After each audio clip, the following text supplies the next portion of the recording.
Pasulyap-sulyap ako kay Kuya Matt habang nagda-drive siya. Pupunta na kami ngayon sa bagong bukas na restaurant na sinasabi ko. Tahimik lang siya habang nagda-drive at walang imik. Salubong pa rin ang kilay niya na para siyang may kaaway. Ako naman ay naiinis sa kanya. Bigla-bigla ang desisyon niyang umalis agad. Nakakahiya tuloy kay Irvin. Huling sulyap ko sa kanya ay sumulyap din siya sa akin kaya nagsalubong ang tingin namin. What? May himig na inis ang kanyang boses. Kita mo, parang mas inis pa siya sa akin. Pero hindi, mas inis na inis ako sa kanya. Attitude siya. Humalukip-kap ako at nagtaas ng noo. Ang gara mo kasi, sandali pa lang tayo sa park gusto mo na agad umalis. Nakakahiya kaya kay Irvin. Himutok ko sabay ikot ng mata. Lalong sumama ang timpla ng kanyang mukha. Medyo nakakatakot na nga ang hitsura niya kundi lang siya gwapo. At sinabi ko rin sa'yo, kung gusto mo pa siyang kausap maiwan ka. Kung gusto mo ibababa kita at bumalik ka doon. Naiinis na sabi niya at tinulinan ang takbo ng kotse. Umasim ang mukha ko. Paano niya ako ibababa? Tinulinan niya ang takbo ng kotse. Saka ano bang problema niya? Kanina okay naman siya eh. Tapos bigla-bigla nagkaganito na siya. Daig pa niya ang may saltik. Sakit na niya te. What's your problem ba Kuya Matt? Bigla-bigla naging suplado ka. Minsan di na talaga kita maintindihan. Okay ka naman kanina. Tapos dumating lang si Irvin para ka nang sinapian ng masamang espiritu. Dahil istorbo yang kaibigan mo. Putol niya sa sinasabi ko. Kumunot naman ang noo ko. What? Paanong istorbo?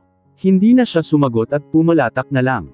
Tumuon ang kanyang tingin sa kalsada. Matigas ang bukas ng kanyang mukha at napansin ko, ang paghigpit ng hawak ng kanyang kamay sa manibela. Galit siya, pero di ko naman maintindihan kung ano ang ikinagagalit niya. Nagkaganyan lang naman siya nang dumating si Irvin kanina. Para siyang nagseselos. Nahigit ko ang hininga sa huling sumagi sa isip kasabay ng pagkabog ng aking dibdib. No. That's impossible. Bakit naman siya magseselos kay Irvin? Sinumpong lang siya ng kasungitan kaya ganon. Pero iba ang ugali niya ngayon eh. Parang mambabanat na. Narinig ko ang pagbuga niya ng mabigat na hininga. Sumulyap siya sa akin sa rearview mirror. Medyo kumalma na ang mukha niya. Ayoko ng istorbo kapag kasama kita. Naiintindihan mo. Aniya sa mahinahon ng boses.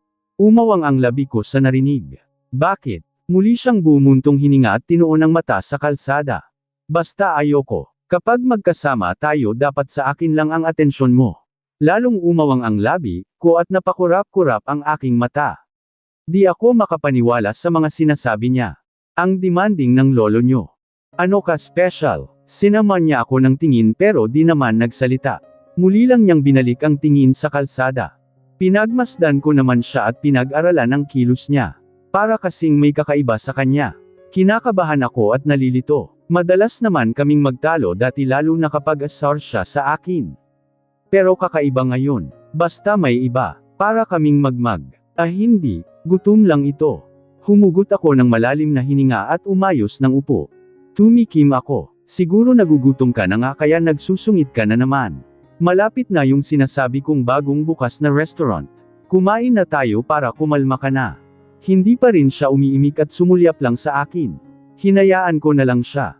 Sinilip ko na lang si Pochi na prenteng nakaupo sa backseat habang nakatanaw sa labas. Sa bagong bukas na restaurant ay tahimik lang kaming kumakain ni Kuya. Wala pa rin siyang imik sa akin pero panay naman ang sulyap. Ano kaya yun? Si Pochi ay naiwan sa kotse dahil bawal ang aso sa loob ng restaurant. Bahagya lang binuksan ni Kuya Matt ang isang bintana para di ma-suffocate si Pochi at inorderin din niya ng manok. Tumikim ako. Di ko na kaya ang katahimikan at naiilang na rin ako sa pasulyap-sulyap niya sa akin na parang binibilang ang bawat subo ko. Saan tayo pupunta pagkatapos kumain? Basag ko sa katahimikan. Sa shelter mo. Maiksi niyang sagot. Okay. Sabi ko na lang at tinuon na lang ang pansin sa pagkain. Masarap ang mga pagkain ng restaurant at hindi masyadong mahal. Parehas na kaming walang imika ni Kuya Matt at nag-concentrate na lang sa pagkain. Di sinasadyang napadighay ako pagkatapos uminom ng tubig. Tinakpan ko naman ang bibig. Kunot noong tumingin naman sa akin si Kuya Matt na dinadampyan na ng napkan ang bibig. Sorry po, busog lang. Nakangiwing sabi ko at dinampot na rin ang napkin at dinampi sa sariling bibig. Umiling-iling si Kuya Matt at tinawag ang waiter para kunin ang bill namin. May ngiti sa labi ko habang pinagmamasdan ko si Kuya Matt na hinihimay ang breast chicken na tinake out niya sa restaurant para kay Pochi. Pasensyosa naman ni Pochi na naghihintay kahit halata sa mukha niyang takam na. Halatang na-train siya ni Kuya Matt. Hindi sinasama ni Kuya Matt ang balat at buto ng manok. Puro laman ang hinihimay niya. Halatang alam na niya kung ano ang makakabuti sa kinakain ni Pochi. Nang tapos na siyang maghimay ay inusad niya sa harapan ni Pochi ang disposable food container na may lamang hinimay na manok. Agad naman yung kinain ni Pochi. Sana all talaga Pochi. Kung ako magiging aso next life sana si Kuya Matt ang maging amo ko para pamper na pamper ako. Tumingin sa akin si Kuya Matt at kumunot ang noo. Bakit nangingiti ka? Nang haba ang nguso ko. Wala lang, nakakainggit lang si Pochi. Kung naiinggit ka pwede mo naman siyang saluhan. Di naman siya mademo. Nakangising sabi niya. Sumimangot naman ako. Anong akala mo sa akin, aso? Tumawa siya. Yan, dyan siya magaling.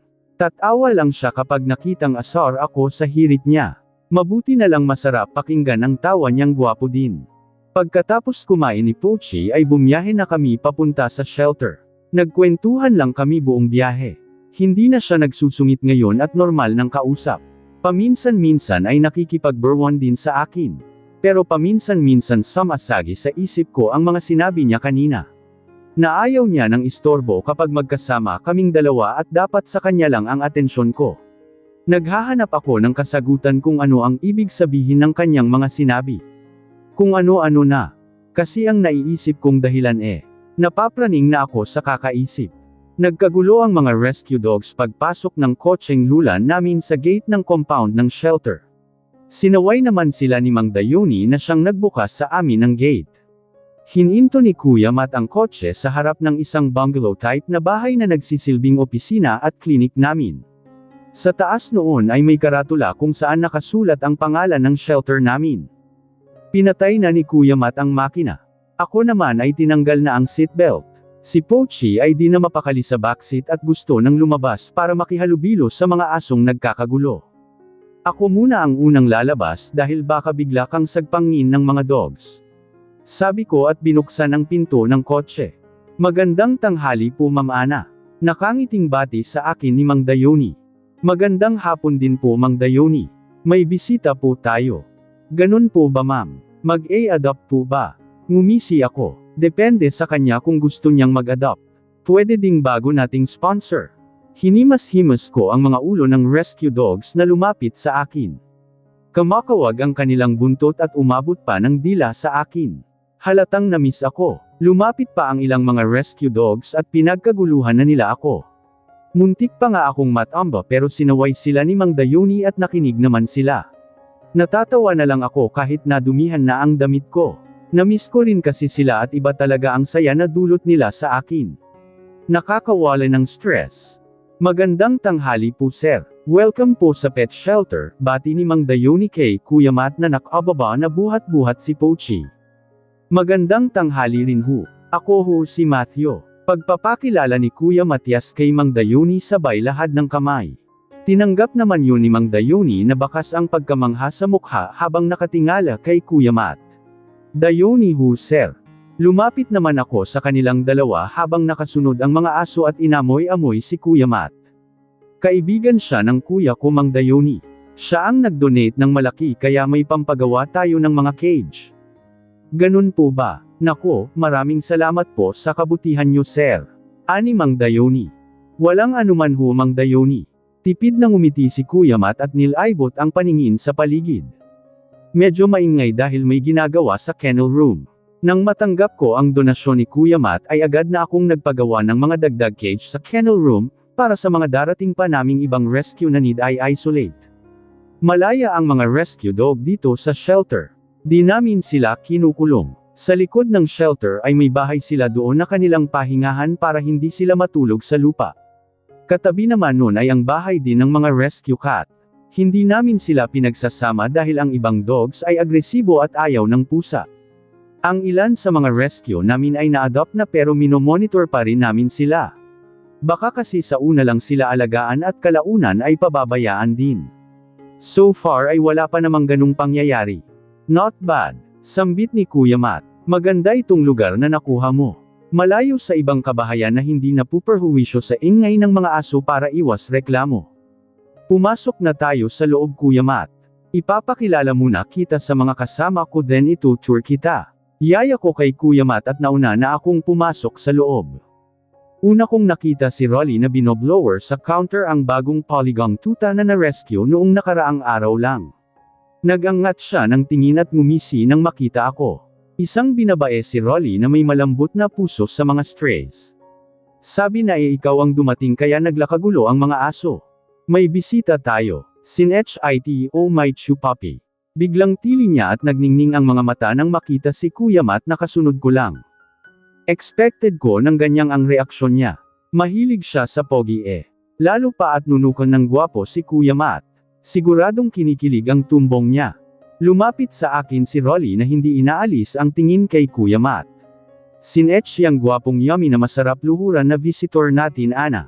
Pabulong niyang tanong. Nasa tono ng kanyang malantad na boses ang kilig. Parang bigla akong nena sa bading na kaibigan na kulang na lang ay tumulo ang laway sa pagkakatitig kay Kuya Matt. Si Kuya Matt yan, friend ng kuya ko. Huwag mong lalanturin yan nananapak ng bading na malantad yan. Pananakot ko sa kanya. Ayos lang 80, willing akong magpasapak basta may kasamang kiss and hugs. Nangingisay sa kilig na sabi niya na nagpa-cute pa kay Kuya Matt na nakakunot noon na habang nakatingin sa aming dalawa. Sinaman ko ng tingin si Rolly at si Nico. Mag-behave ka, siya ang nagbigay ng malaking donasyon kaya nakapagpagawa tayo ngayon ng dagdag na mga cage. Baka mamaya di na siya mag-donate kapag di natuwa sa'yo.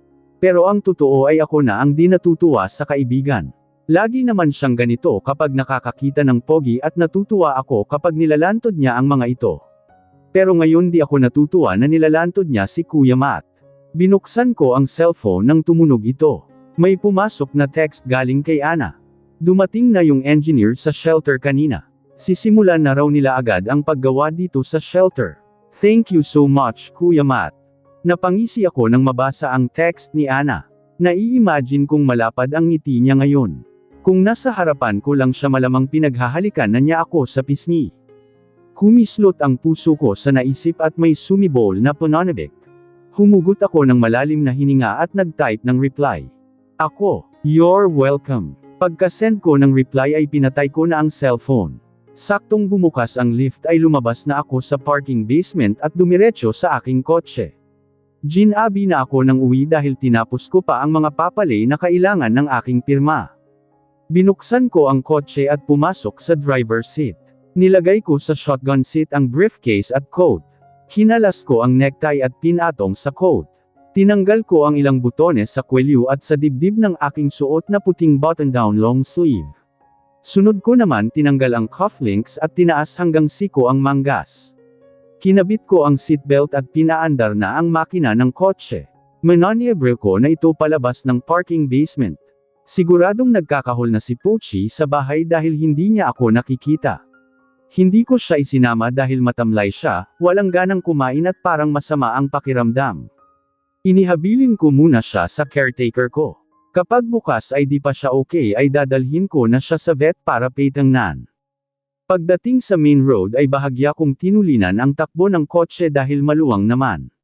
Gusto ko nang makauwi agad para makamusta si Pochi, dahil nag-aalala ko sa kanya at gusto ko na ring makapagpahinga. Sumulyap ako sa side mirror. Nakita ko ang isang big bike na nasa likuran ng aking kotse. Binigyan ko siya ng signal na pwede siyang overtake pero di niya ginawa. Hinayaan ko na lang siya at tinulinan ko na lang ang takbo ng kotse. Pero napakunoit ang noo ko nang mapansing nakabuntot pa rin sa akin ang big bike. Maluwang naman sa kabilang kalsada pero sa akin siya nakasunod. Kinutuban ako ng kakaiba. Bahagya kong binagalan ang takbo at ganoon din siya. Hindi siya nag-overtake at nasa likuran ko lang. Naka-black overall siya at naka-full face helmet din. Muli kong tinulinan ang takbo. Humabol naman ang naka-big bike at tumapat na sa akin. Pamaling ang kanyang ulo sa tapat ko. Heavily tinted ang salamin ng aking kotse kaya di niya ako nakikita sa loob. Bumitaw ang isa niyang kamay sa manibela ng motor at parang may dinudukot sa kabilang tagiliran. Isa yung baril at tinutok sa akin. Mas lalo ko pang tinulin ang takbo ng kotse at dinukot na rin ang baril sa compartment at kinasa iyon. Binabaril na ng nakasakay sa big bike ang salamin ng kotse ko. Dahil bulletproof ang kotse ko ay hindi basta-basta nababasag ang salamin at hindi rin tumatagos ang bala.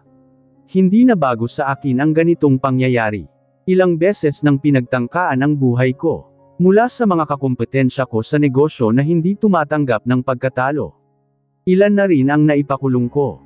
Pero ngayon isang tao lang ang naiisip kong nasa likod nito. Si Uncle Elijah. Kumikilos na siya. Tumiimbagang ako habang mahigpit ang hawak ko sa baril. Dumaikit sa kotse ang big bike at muling tinutok ang baril sa tapat ko. Pabigla ko na namang kinabig ang manibela pakaliwa at binangga siya. Natamba siya at sumadsad sa kalsada. Gamulong pa ang rider sa kalsada at nabitawan ang baril. Yun na ang pagkakataong hinintay ko. Kinabig kong muli ang manibela at ni-U-turn ito. Binaba ko ang bintana at pinaputukan ang rider. Mabilis namang bumangon ang rider at dinampot ang baril. Pero bago pa siya nakapagpaputok ay tinamaan ko na siya sa braso. Tumakbo siya gilid ng kalsada na madamo habang gumaganti ng putok. Nilapit ko ang kotse sa kanyang direksyon at sunod-sunod siyang pinaputukan kahit hindi ko na siya nakikita. Dahil madilim na ang kanyang pinagkukublian, hindi na siya sumagot ng putok. Malamang ay naubusan na ng bala. Muli ko uling ni-U-turn ang kotse at nilapitan ang big bike na nakabalandre sa gitna ng kalsada. Pinaputukan ko ng ilang beses ang dalawang gulong saka ko pinasibad ang kotse palayo. Siguradong di na ako mahahabol ng gagong yon, dahil bukod sa may tama siya sa braso ay flat na ang dalawang gulong ng big bike niya. Nilapag ko ang baril sa dashboard at dinampot ang cellphone. Dinial ko ang number ni Danan. "What's up Hus?" Narinig ko ang boses ng kanyang anak at asawa sa background. Mukhang nagbubonding silang pamilya. Kumikilos na si Uncle Danan. In-ambush ako ngayon lang.